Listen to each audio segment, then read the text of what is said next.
जो 50 साल में कांग्रेस न कर पाई वो योगी ने कर दिखाया। 331 बांग्लादेशी हिंदू परिवारों को यूपी में मिला जमीन का पट्टा। सीएम योगी बोले पाकिस्तान अभी और टुकड़ों में बटेगा। नमस्कार दोस्तों, मैं हूं आदेश गुप्ता। बांग्लादेश की जमीन पर दर्द, पाकिस्तान के इतिहास का जख्म और बेघर होते हिंदू परिवार। जब सब कुछ छिन गया तो उम्मीद की आखिरी डोर भारत से जुड़ी। लखीमपुर की धरती पर जो हुआ वह सिर्फ एक सरकारी कार्यक्रम नहीं बल्कि दशकों के संघर्ष और सियासत और इंसाफ की एक नई कहानी की शुरुआत हुई।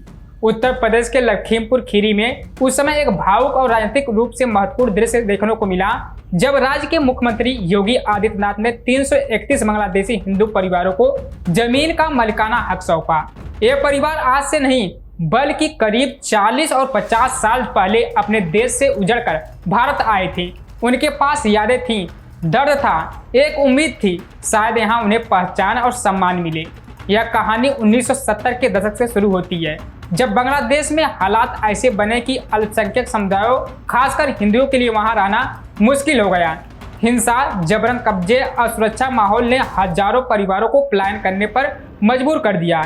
इनमें से कई परिवार भारत के सीमावर्ती इलाकों में आकर बस गए। लखीमपुर भी उन्हीं जगहों में से एक था जहां इन लोगों ने किसी तरह से अपनी जिंदगी को फिर से जोड़ने की कोशिश की। लेकिन भारत आने के बाद उनकी परेशानियां खत्म नहीं हुई। वे जमीन पर तो बस गए लेकिन उस जमीन पर उनका कोई कानूनी हक नहीं था। पीढ़ियां गुजर गई लेकिन वे अस्थायी ही बने रहे। सरकारी योजनाओं का पूरा लाभ नहीं मिल पाता था और हमेशा एक डर बना रहता था कि उन्हें यहाँ से हटाया न जाए। इसे ही अधूरेपन को खत्म करने के लिए लखीमपुर में भूमिधरी अधिकार पत्र कार्यक्रम आयोजित किया गया। इस कार्यक्रम में मुख्यमंत्री योगी आदित्यनाथ ने इन परिवारों को जमीन के कागज सौंपे। यह पल सिर्फ प्रशासनिक औपचारिकता नहीं था बल्कि उन लोगों के लिए एक भावनात्मक जीत थी जिन्होंने वर्षों तक बिना पहचान के जीवन जिया।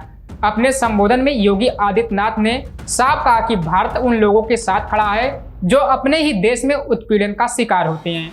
उन्होंने पाकिस्तान का जिक्र करते हुए भारत के विभाजन और उसके परिणामों को ही टिप्पणी की। उन्होंने कहा कि विभाजन की पीड़ा, उसके बाद बने हालात अल्पसंख्यकों को सबसे ज्यादा प्रभावित किया। इस दौरान मुख्यमंत्री ने विपक्ष खासकर कांग्रेस पर भी निशाना साधा।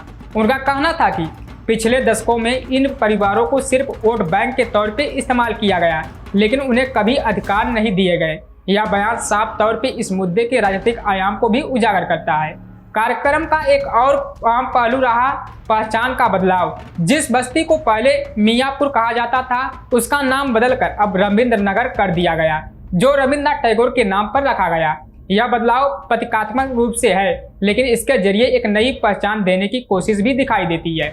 इस पूरे घटनाक्रम में सबसे अहम बात यह है कि अब इन 331 परिवारों के पास कानूनी तौर पे अपनी जमीन है। इसका मतलब यह है कि वे स्वयं अस्थायी रूप से यहाँ रह सकते हैं, अपने घर बना सकते हैं और आने वाले पीढ़ियों के लिए सुरक्षित भविष्य तैयार कर सकते हैं।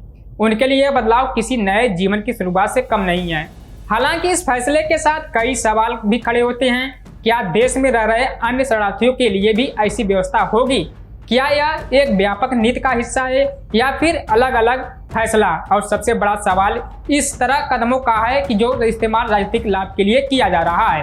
अंतर्राष्ट्रीय स्तर पे इस मुद्दे का असर नजरअंदाज नहीं किया जा सकता। जब किसी देश के नेता दूसरे देश में अल्पसंख्यकों की स्थिति पर बयान देते हैं तो उसका असर दोनों देशों के रिश्तों पर पड़ सकता है।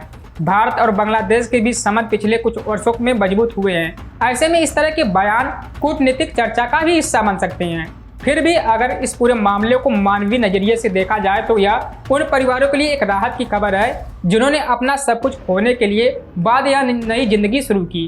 उनके लिए यह सिर्फ जमीन का कागज नहीं बल्कि एक सम्मान, सुरक्षा और पहचान का प्रतीक है।